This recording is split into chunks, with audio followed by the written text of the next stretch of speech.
الحمدللہ رب العالمین والصلاة والسلام علی سید الانبیاء والمرسلین نبینا محمد وعلی آلہ وصحبہ اجمعین اما بعد۔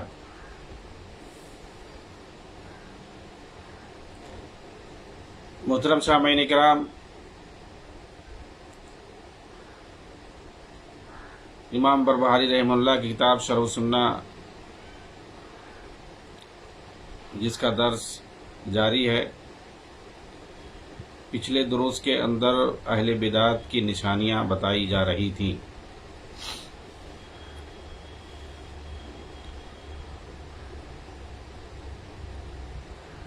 اس کے بعد امام بربہاری رحمہ اللہ کہتے ہیں اپنی اس کتاب کے اندر، وقال عبداللہ بن مبارک لا تأخذوا عن اہل الکوفہ فی الرفض شیئا ولا عن اہل الشام فی السیف شیئا ولا عن اہل البصرہ فی القدر شیئا ولا عن اہل خراسان فی الارجاء شیئا ولا عن اہل مکہ فی الصرف ولا عن اہل المدینہ فی الغناء لا تأخذوا عنہم فی هذه الاشیاء شیئا۔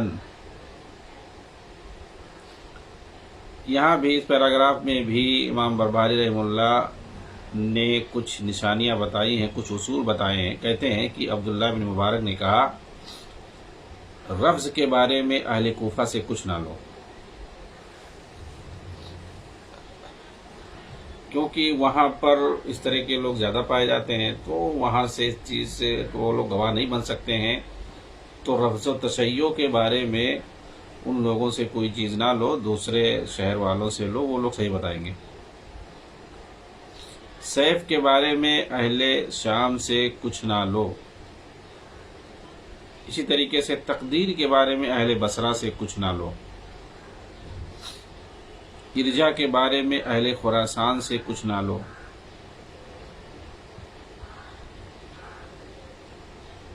کیونکہ زیادہ تر لوگ اگر وہاں موجود ہیں تو وہاں جاؤ گے معلوم کرنے کے لیے تو حقیقت پتہ نہیں چلے گا، وہ اس کو صحیح بنا کے پیش کریں گے۔ سونے چاندی کی بیع کے بارے میں اہل مکہ سے کچھ نہ لو، گانا کے بارے میں اہل مدینہ سے کچھ نہ لو، ان امور میں ان سے کچھ حاصل نہ کرو۔ آئیے دیکھتے ہیں اس کی تشریح کیا ہے کہ یہ فن یا یہ جانکاری ان سے نہ لو، ان سے نہ لو۔ کہتے ہیں کہ مصنف رحمہ اللہ یہاں امام عبداللہ بن مبارک رحمہ اللہ سے ایک قول نقل کر رہے ہیں جس کے اندر آپ نے کچھ امور کے بارے میں آگاہ کیا ہے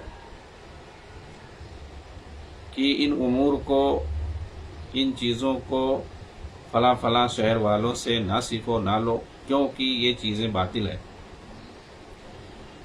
چنانچہ اہل کوفہ رفض میں مشہور ہیں اور اسی طرح رائے میں مشہور ہوئے، کیونکہ رفض کا یعنی رفض و تشیع کا گڑھ کوفہ ہی تھا، اور اسی طرح اہل رائے بھی وہیں پائے جاتے تھے۔ تو روافض، شیعہ اور اہل رائے تقلیدی یعنی مقلدین سب سے پہلے، اور رافضی شیعہ سب سے پہلے وہیں سے پیدا ہوئے۔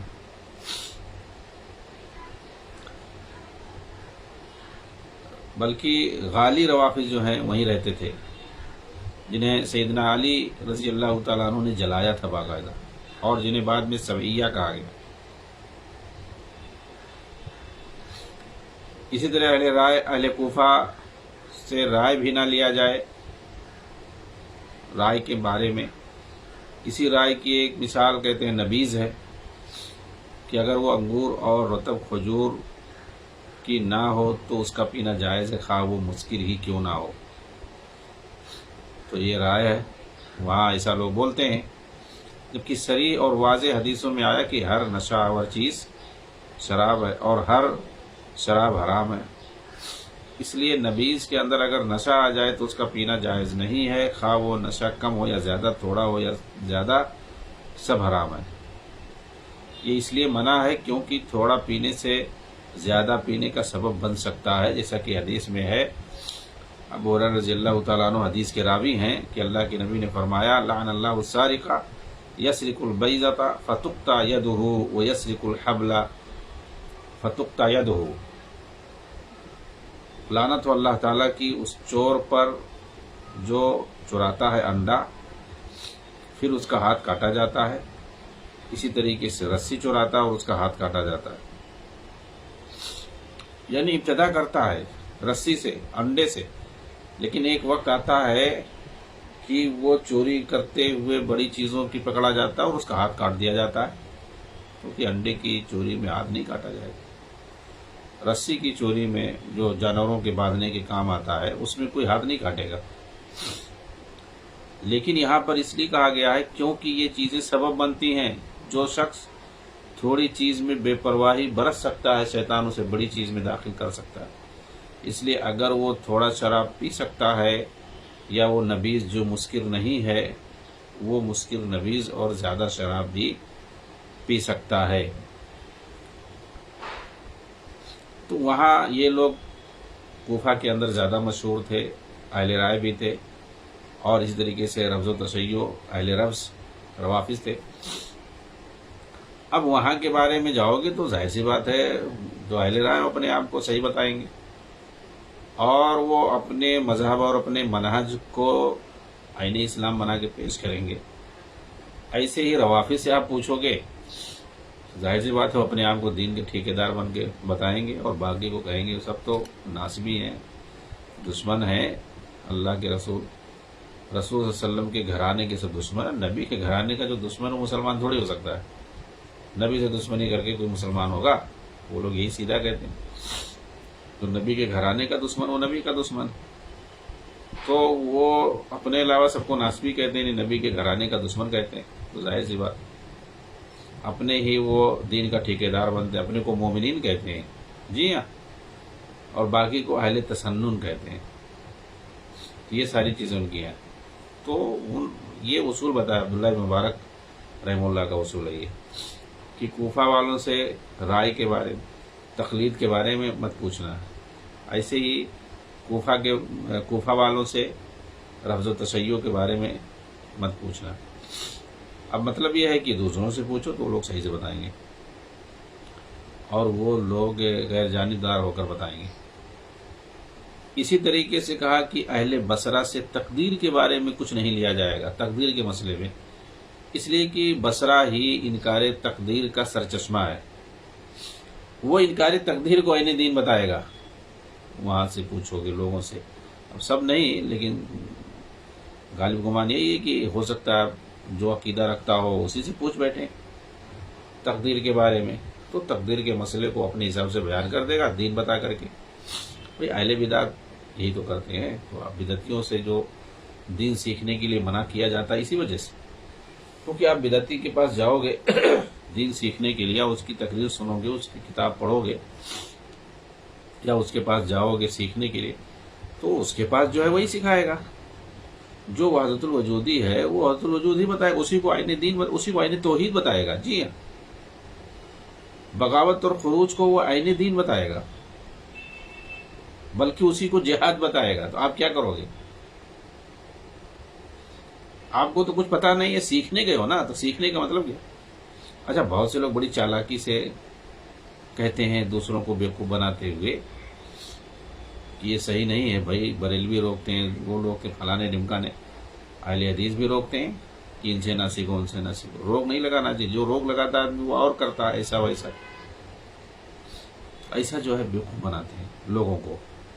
حالانکہ یہاں کوئی روکتا نہیں ہے، وہ اس کو سمجھا رہا ہے کہ بھائی دین تم کو سیکھنا ہے تو اچھے آدمی کے پاس جاؤ، جو دین صحیح سے خالص دین جس کے پاس ہو اس کے پاس جاؤ، کتاب و سنت کا سورس جس کے پاس ہو. ورنہ آپ اگر پڑھے لکھے ہیں، آپ جانتے ہیں دین کے بارے میں، ماہر ہیں، نو ٹینشن، آپ کسی کی بھی سنیں، آپ سمجھ جائیں گے.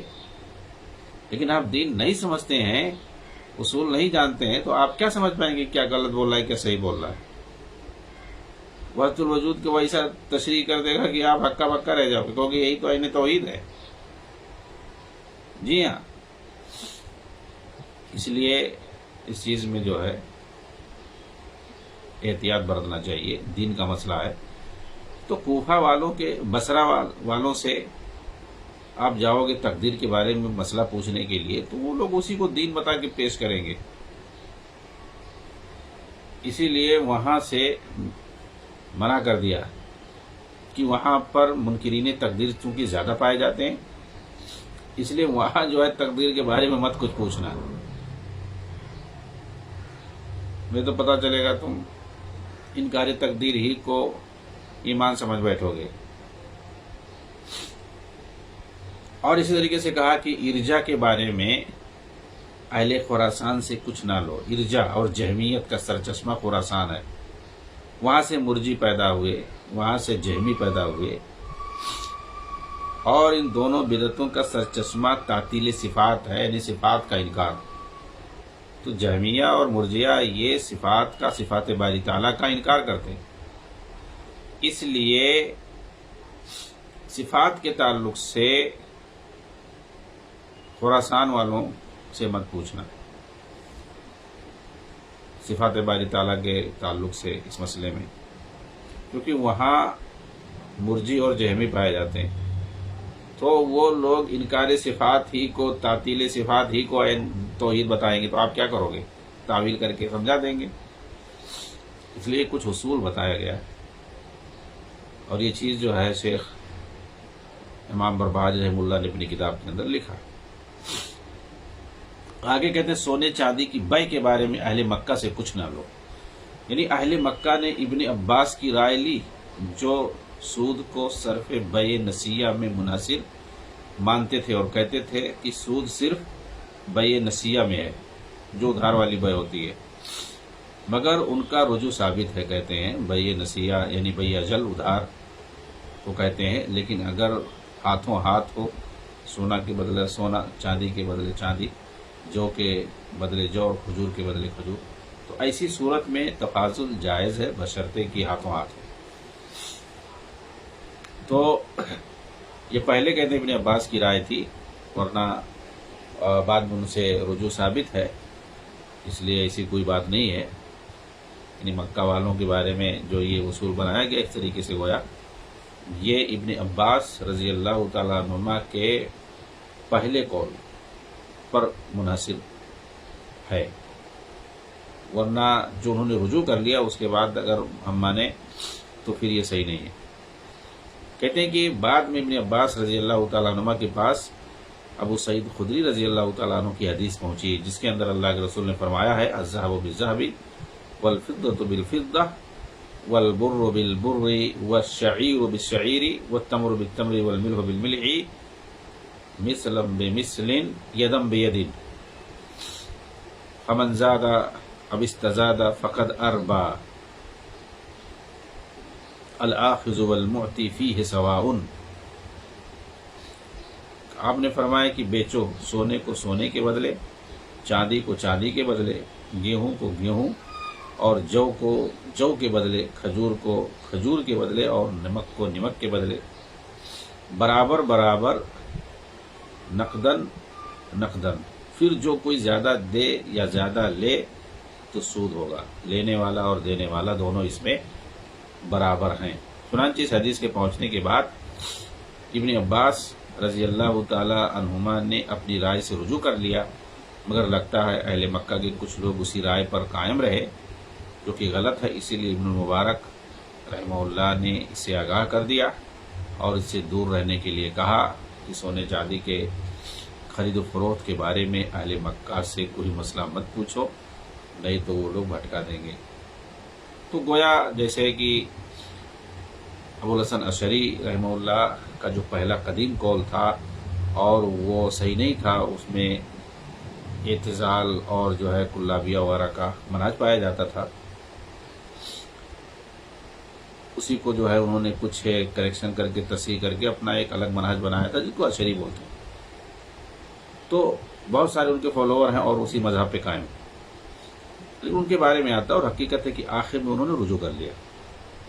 الابانہ جو اس پر شاہد ہے، امام احمد رحمہ اللہ اور دوسرے لوگوں کی کتابیں جب ان تک پہنچی اور دیکھا انہوں نے کہ کتاب و سنت سے زیادہ قریب ترین اور بلکہ مطابق ہے یہ عقیدہ، تو انہوں نے اپنے پہلے عقیدے کو چھوڑ دیا اور اس عقیدے کی طرف رجوع کر لیا جو کہ امام احمد رحمہ اللہ کا عقیدہ تھا، اور پھر انہوں نے کتاب لکھی۔ ان کی کتاب مشہور ہے مقالات الاسلامیین الابانہ، تو الابانہ اہم، اس کے اندر انہوں نے اپنا رجوع لکھا ہے اور اپنا جو عقیدہ ہے وہ لکھا ہے. تو ظاہر سی بات ہے بہت سارے لوگ الابانہ کو مانتے ہیں، اور جو پرانے عقیدے کو مانتے ہیں وہ لوگ ابانہ کو نہیں. اور جو اس وقت اشاعرہ موجود ہیں وہ ابو الحسن اشعری کی طرف جو نسبت کر رہے ہیں وہ پرانے عقیدے کی طرف، ان کی جو پرانی رائے تھی، پہلی رائے تھی، اسی کو مانے ہوئے ہیں. حالانکہ انہوں نے رجوع کر لیا تو وہ لوگ اس کو نہیں مانتے، بلکہ کہتے ہیں کہ یہ سب جھوٹ ہے، ایسا ویسا اور غلط نسبت ہے، بلکہ کتاب کو بھی نہیں مانتے ہیں، کہتے ہیں گڑھا گیا وغیرہ وغیرہ، جبکہ صحیح ہے. ایسے ہی گویا ابن عباس رضی اللہ تعالیٰ عنہما کے تعلق سے بھی بات کہی گئی ہے. اسی طریقے سے اہل مدینہ کے بارے میں کہا، گانا سے کے تعلق سے ان کے بارے میں کچھ، کیونکہ مغنین جو تھے زیادہ تر وہاں پائے جاتے تھے. گانا کا تعلق سے اہل مدینہ سے کچھ نہیں لینا، اس لیے کہ وہ گانا کو، وہاں پر بہت سے لوگ تھے جو گانے کو جائز قرار دیتے تھے، اور وہاں کے بعض ائمہ کی طرف اس کو منسوب بھی کیا گیا کہ وہ اپنے یہاں گانا سنتے تھے وغیرہ وغیرہ، لیکن یہ صحیح نہیں ہے. امام مالک کی طرف بھی منسوب کیا جاتا ہے، لیکن یہ سب صحیح نہیں ہے. جی ہاں، میوزک پر آپ دیکھیں گے کئی جو ہے کتابیں ہیں، ابن حزم وغیرہ نے اس کی تائید کر دی لکھ کر کے، چونکہ تو بعد کے اخوانیوں نے کئی کتابیں لکھی ہیں، یوسف قرضاوی نے، اور ایک شیخ جدے کر کے ہیں، اور ایک دو لوگوں نے، 3-4 کتابوں کا مجموعہ جو اخوانوں نے لکھا جس کے اندر میوزک اور گانے کو جائز قرار دیا ہے ادھر ادھر کی دلیلوں سے. اس میں اس واقعے کو بھی انہوں نے، مدینہ سے بھی کئی لوگوں کی طرف سے دلیلیں انہوں نے لکھی ہیں، حالانکہ سب جھوٹی دلیلیں. اور اس کتاب کا، ان چاروں کتاب کا ایک جواب دیا گیا. تو موسیقی کی حقیقت کے نام سے اردو میں اس کا میں نے خلاصہ کیا، ترجمہ کیا، وہ کتاب مارکیٹ میں آ گئی ہے.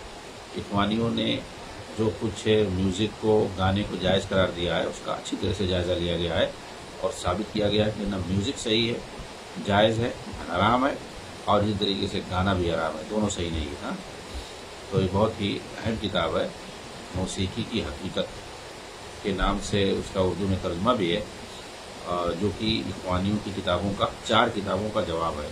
وہ عربی میں ہے، اس کا میں نے ترجمہ کیا ہے. اب یہ کتاب جو ہے المکتبہ الاسلامیہ، جو کہ کشمیر سے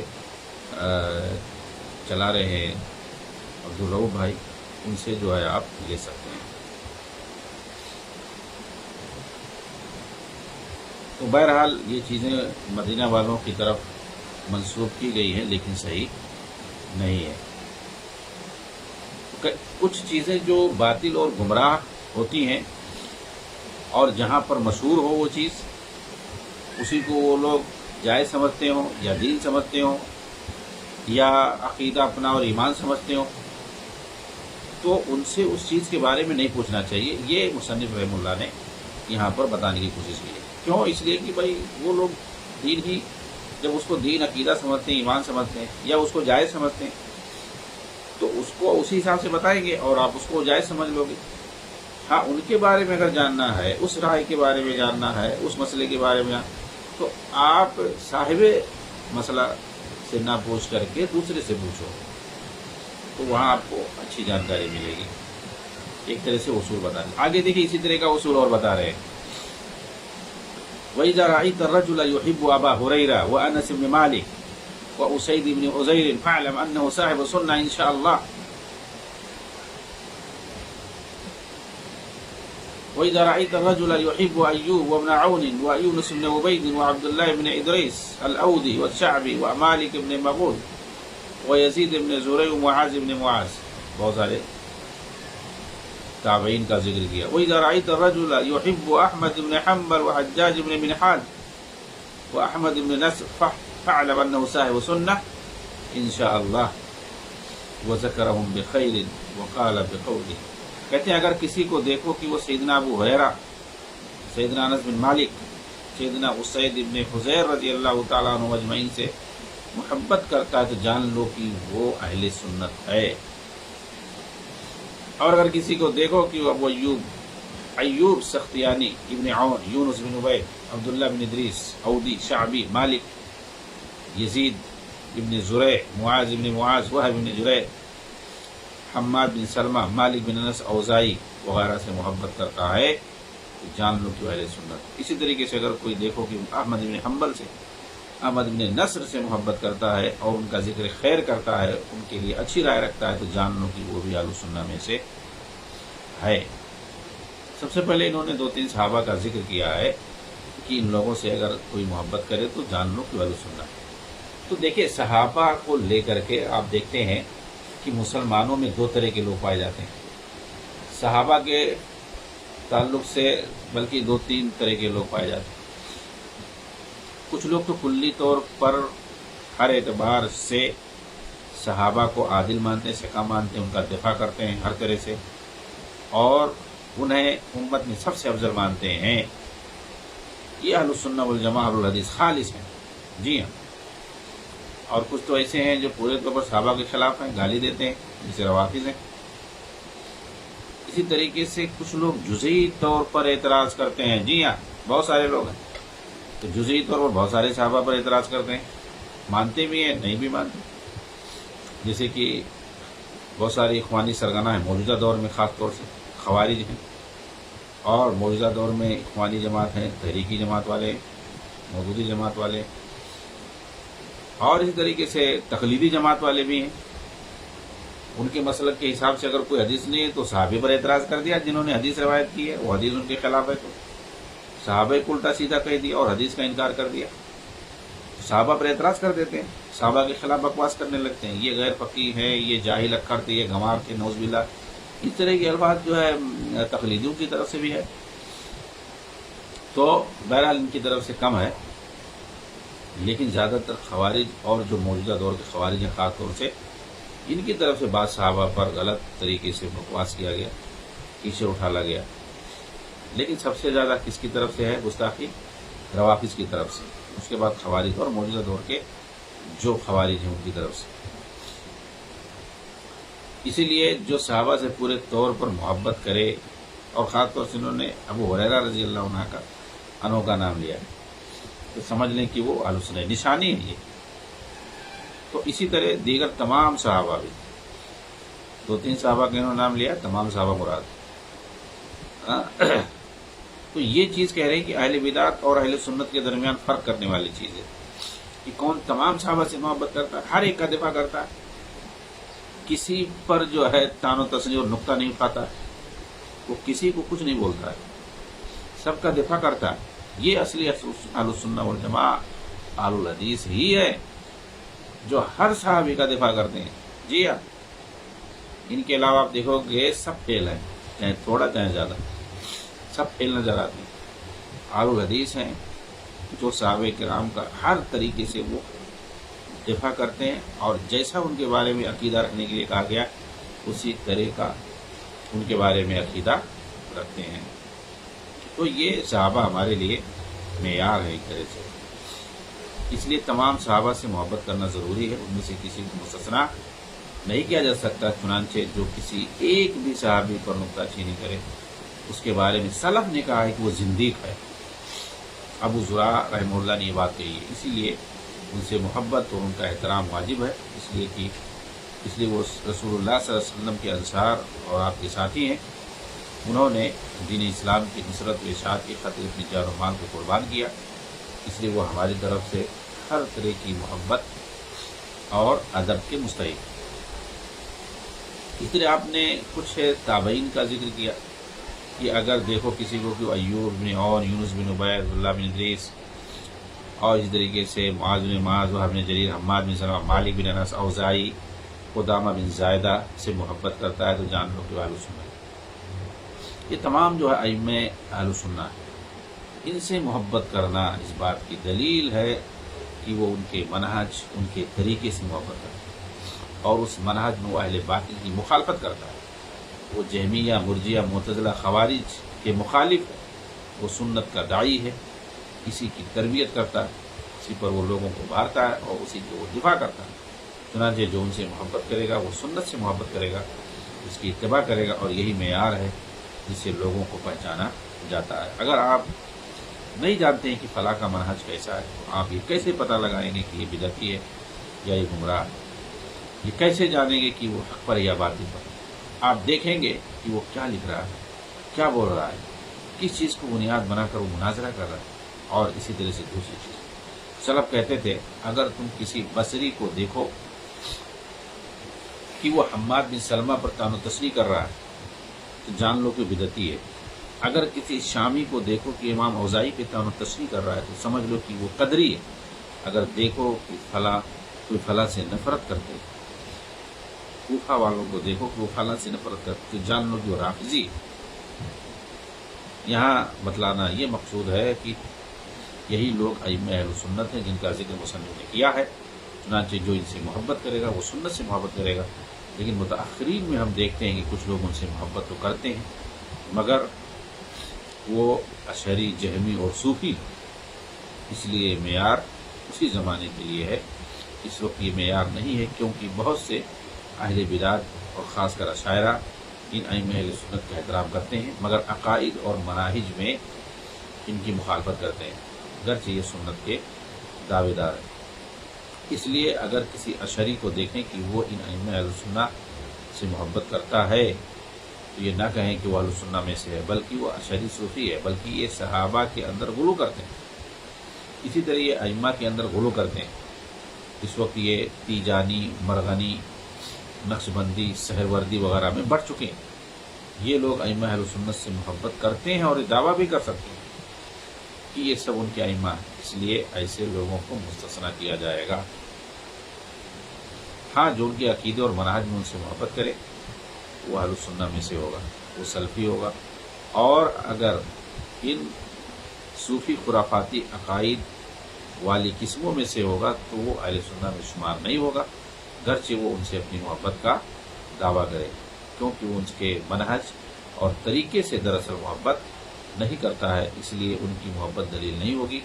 مثلا اہل بیت کی جن سے روافض اپنی محبت کا اظہار کرتے ہیں بلکہ غلو کرتے ہیں مگر ان کے منہج اور طریقے سے انہیں محبت نہیں ہے اور نہ ہی اسے یہ مانتے ہیں، اس لیے ان کی محبت دلیل نہیں ہے اور اسی وجہ سے وہ اہل سنت میں سے بھی نہیں ہے۔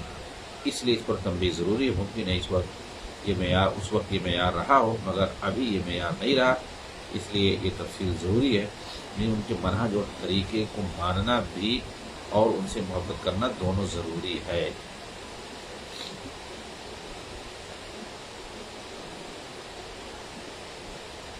اسی پر میں اپنی بات کو ختم کرتا ہوں۔ وآخر دعوانا الحمدللہ رب العالمین، والسلام علیکم ورحمۃ اللہ وبرکاتہ۔